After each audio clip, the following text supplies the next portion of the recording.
It has just opened in Washington at the Smithsonian Institution.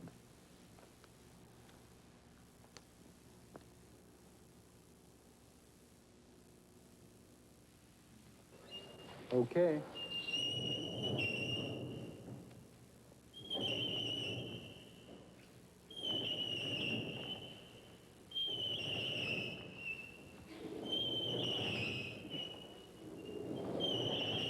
Hanging a James Rosenquist exhibit is not simply a matter of putting a few nails in the wall. These are my men.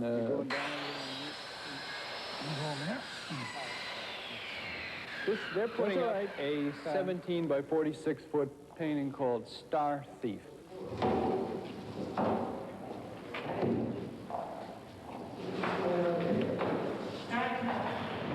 It takes half a dozen men an entire day to hang Star Thief.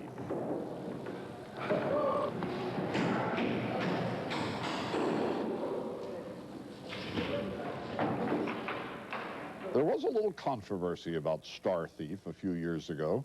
It was going to hang in the Eastern Airlines concourse at the Miami airport, but Frank Borman, the head of Eastern Airlines, said absolutely not. He was an astronaut, he had been in space, and he said it didn't look anything like that.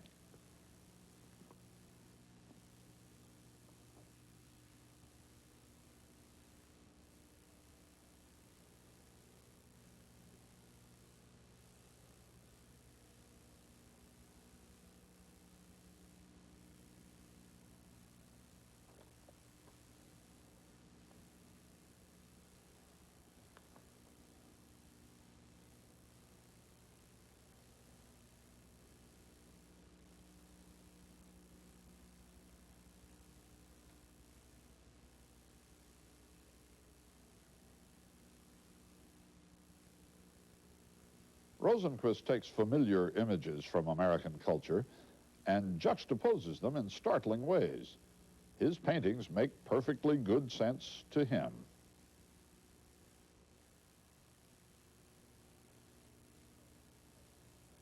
This is a life-size car top upside down, which is supposed to be the ruby on her engagement ring. And it's submerged in dirty dishes.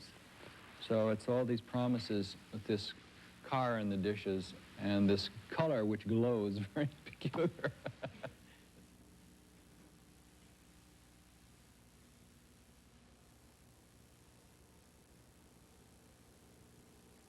This is called the Glass Wishes. I saw a Zen scroll from the 1400s done by a Zen monk who was drunk.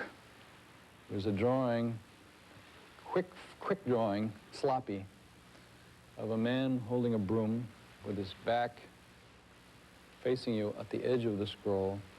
And the inscription was, "The broom wishes the master would sweep the dust out of his heart." So I did this little painting called The Glass Wishes, and it's the glass wishes that it wasn't broken. It's very simple.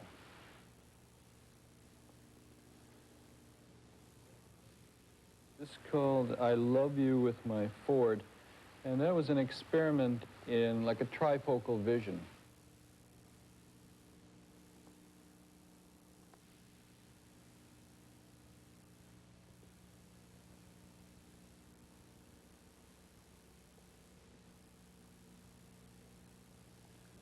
James Rosenquist was born in Grand Forks, North Dakota in 1933.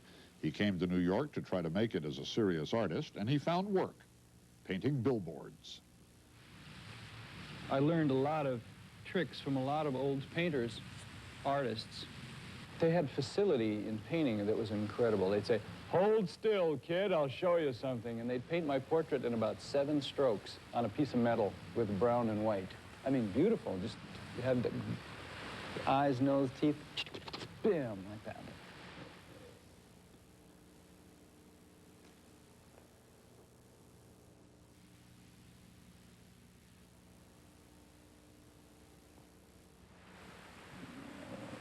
I've had experiences of painting bright for that movie On the Beach with Gregory Peck. In '60, I think it came out. I was painting on the beach, in letters 30 feet high and 30 feet long, pink day glow on white.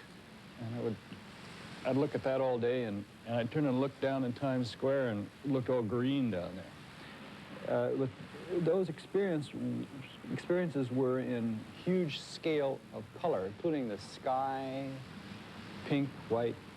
So I've used those feelings in my work.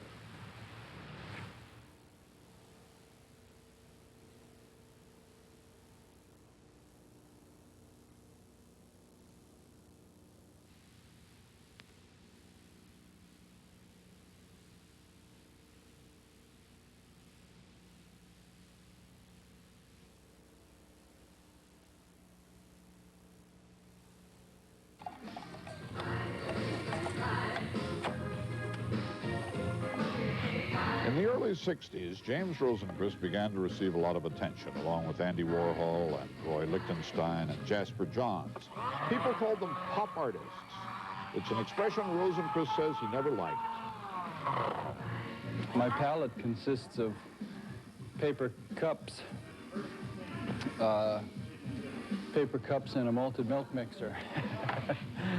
Instead of the old traditional, well, many young artists use acrylic. I don't use any acrylic paints.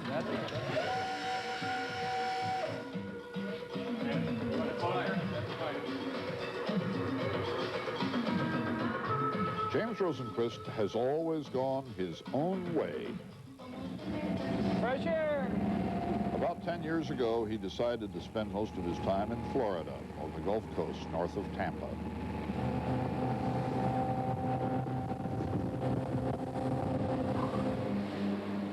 Work hard, play hard, swim, paint. It's a different thing than New York. I used to work in New York for years, and seemed to be there. Get up in the morning with a hangover, work all day, go to a party at night, and start all over again. Here, it's different. And the days are very long in Florida. The main thing is the light here. It's a very bright, because of the water reflection. And the color in the palmettos down underneath is very beautiful. It's very blue-green, and very brilliant, very bright. And instead of black and white. New York, to me, always seems black and white.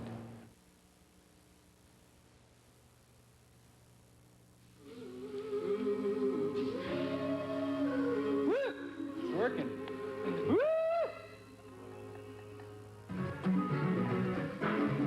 I don't know if I'll succeed or fail until we hang it up there or try it out. But I've done a lot of study and research on this, and